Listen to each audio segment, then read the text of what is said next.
Muli po, isa pong mapagpalang araw po sa ating lahat. Ako po muli si Brother Mike o kapatid na Mike. Marami pong mga nagtuturo na pagdating sa kaligtasan, ang kanilang mga sinasabi ay hindi na kailangan ang gawa. Kailangan lang ay ikaw ay manampalataya. Hayaan po natin na ang Biblia ang siyang sumagot kung ano ba talaga ang dapat gawin upang tayo ay magkaroon ng buhay na walang hanggan. Ito ba ay pananampalataya lamang? Ayon po kay 2 Peter chapter 1 verse 5, ay kanyang binanggit ang salitang sikapin ninyo idagdag sa inyong pananampalataya ang kabutihan o mabuting gawa o gawa. Yan po ang sinabi ng ating lingkod na si Peter na ang pananampalataya ay dapat mo idagdag o ilakip ang kabutihan.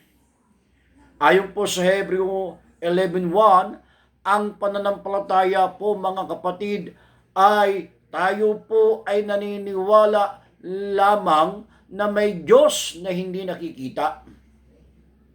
Tayo po ay naniniwala na ang mga bagay ay mangyayari ayon po sa kalooban ng Diyos. Ibig sabihin, ay hindi pa tayo gumagawa ng kabutihan. Kaya napakahalaga na ating pag-aralan yung sinasabi ni Pedro.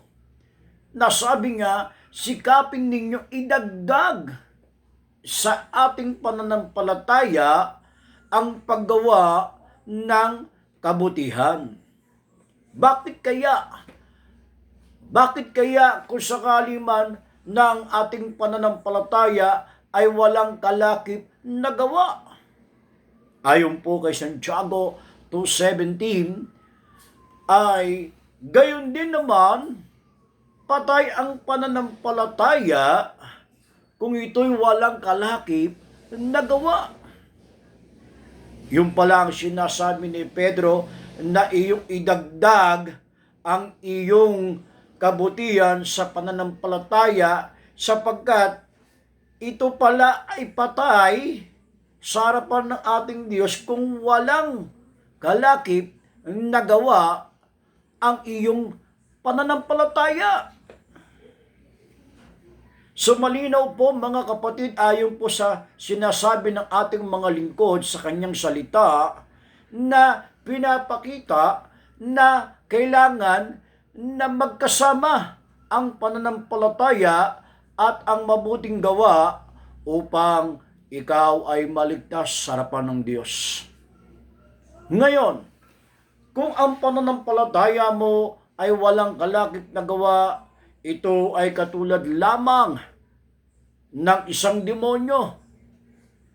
Ayon po kay Santiago 2:19, sumasampalataya ka na iisang Diyos, mabuti yan. Pero ang mga demonyo man ay sumasampalataya rin at nanginginig pa. Sa mga talatang iyan, ating mababasa, kahit pala ang mga demonyo ay may pananampalataya sa Diyos. Anong silbi ng pananampalataya mo kung ito ay katulad lamang ng isang demonyo? Doon po sa Santiago 2:19, alam po natin ang mga demonyo ay hindi sila gumagawa ng kabutihan. Sila po ay talagang likas na sinungaling. Ayon po yan sa John 8:44. Iyan po ang mga demonyo. Kaya nga sabi ni Santiago 2:26, ang iyong katawan kung walang Espiritu ng Diyos ay patay. Pag ang ating katawan ay patay, ito po ay wala ng silbi. Ito po ay tinatapon na doon sa lupa. Gayon din naman, kung ang ating pananampalataya ay walang kasamang gawa, ang sabi ni Pablo, ito ay patay. Anong silbi nito sa ating kaligtasan? Ano ba ang gawa na sinasabi ni Santiago na kailangan ilakip mo ang gawa sa iyong pananampalataya? Ang sabi po ni 1 Timothy 6:18, turuan mo silang gumawa ng mabuti at magpakayaman sa mabubuting gawa. Maging bukas palad at matulungin sa kapwa. Yun pala ang sinasabi na gawa, yung sinasabing ikaw ay maging bukas palad at maging matulungin sa kapwa. Sapagkat kung babasahin mo sa Galatia 6:2, ito po ang utos ni Kristo. Sapagkat sa Efeso 2:10, tayo ay nilikha ng Diyos sa mabubuting gawa na inihanda niya nung una pa man upang gawin natin. Na sinasabi ng ating Panginoon na ang mabuting gawa ay dapat nating gawin sapagkat tayo ay doon nakadesign sa paggawa ng mabuti o mabuting gawa. Napakahalaga po na ating ilakip ang mabuting gawa o gawa sa ating pananampalataya. Sapagkat ayon kay John 5 verse 29, lahat ng gumagawa ng kabutihan o mabuting gawa ay babangon tungo sa buhay na walang hanggan. At ang lahat ng gumagawa ng kasamaan ay babangon patungo sa kapurusahan. So maliwanag sa mga talatang ito ay merong mga pupuntahan ang paggawa ng mabuti at paggawa ng masama.